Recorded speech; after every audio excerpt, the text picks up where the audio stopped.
Ah oui, forcément, parce que c'est le week-end dès ce soir, donc il y en a qui vont se remettre au jardin, au jardinage, et comme on est en pleine saison de plantation des arbres, eh ben c'est des arbres dont on va parler.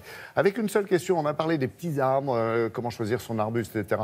Est-ce qu'on peut planter aussi des arbres, j'allais dire plus mûrs, de 4 voire 5 ans éventuellement? Des arbres XXL jusqu'à 15-20 ans, effectivement, on peut planter ça. Effectivement, ils sont cultivés dans des pépinières spécialisées. C'est-à-dire qu'on les plante, on les arrache régulièrement tous les ans ou tous les 2 ans pour les replanter en pépinière, de manière à ce que le chevelu racinaire puisse se reformer, ainsi une meilleure reprise. Donc ce sont des arbres qui vont entre 6, effectivement, à une vingtaine d'années. Donc ce qui nous permet dans notre jardin d'avoir un arbre déjà qui a du caractère, déjà qui va nous gratifier de son ombre en été. Et on se dit, planter un grand arbre, souvent, est-ce qu'il va vraiment reprendre? Parce que reprendre, quand on plante une petite plante, effectivement, il y a une grande chance qu'elle reprenne. Un grand arbre, c'est beaucoup plus compliqué parce qu'il faut bien l'arracher, bien le planter et surtout ensuite bien l'entretenir, c'est-à-dire l'arroser, le tutorer, le haubaner. Vous allez voir que de planter d'un arbre d'un point A à un point B, eh bien, c'est pas si difficile. Regardez. Vous souhaitez donner du style à vos jardins très rapidement avec une plante de caractère? Vous ne voulez plus attendre 15 ans avant de profiter de l'ombre de votre arbre? Alors misez sur les tailles XXL.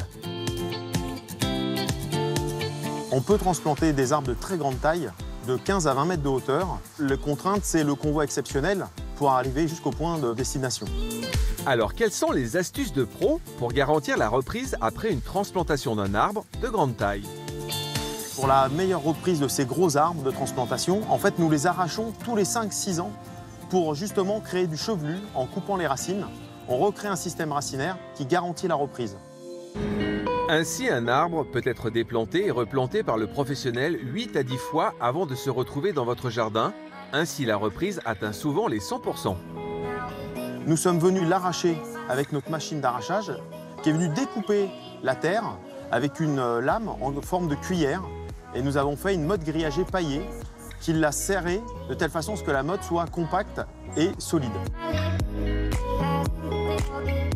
Cette toile de jute ou cette paille maintient le grillage, ça structure la motte, ça fait un cocon, une toile. Quelles sont les règles à respecter pour planter un arbre de grande taille? Pour la plantation, ce qu'on a fait, c'est un gros trou, beaucoup plus large que profond. L'idéal sur ce type de motte, c'est 1,20 m de large par 80-90 de profondeur. Préparez le trou, souvent 2-3 semaines avant la plantation. On dépose au fond du fumier bien décomposé que l'on isole d'une couche de 10 cm de la motte pour éviter de brûler les racines. Après, nous rebouchons le trou, nous recassons tout autour de telle façon à restructurer le trou sans trop lisser pour éviter que les racines ne puissent plus pénétrer.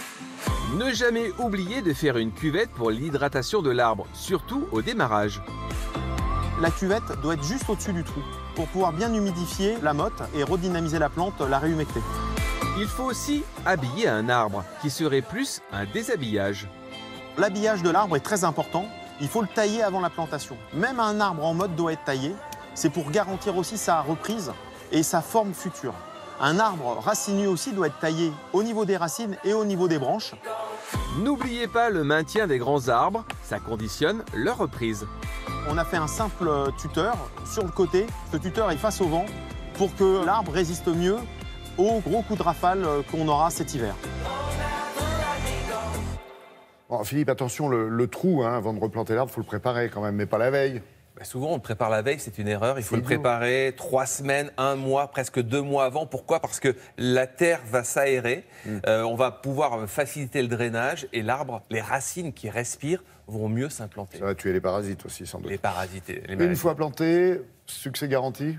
Une fois planté, succès garanti, si on n'enlève pas le tuteur qu'on a mis, il faut le laisser 2-3 ans parce que l'arbre, on a l'impression qu'au bout d'un an, il s'est stabilisé. Non, il suffit qu'il y ait un gros coup de vent pour que... Et vous savez pourquoi? Parce qu'en fait, l'arbre qui bouge comme ça va en fait enlever les racines, très joli ce que vous faites, ouais. voilà, va fragiliser les racines. Donc, il faut absolument d'avoir un tuteur et puis l'arroser souvent. Il y a une cuvette, on a fait une cuvette, vous l'avez vu dans le reportage. Il faut y mettre de l'eau régulièrement, notamment à partir du printemps et pendant 2-3 ans suivant la plantation. Savez-vous planter des choux à la mode? Attention au tuteur. Merci Philippe.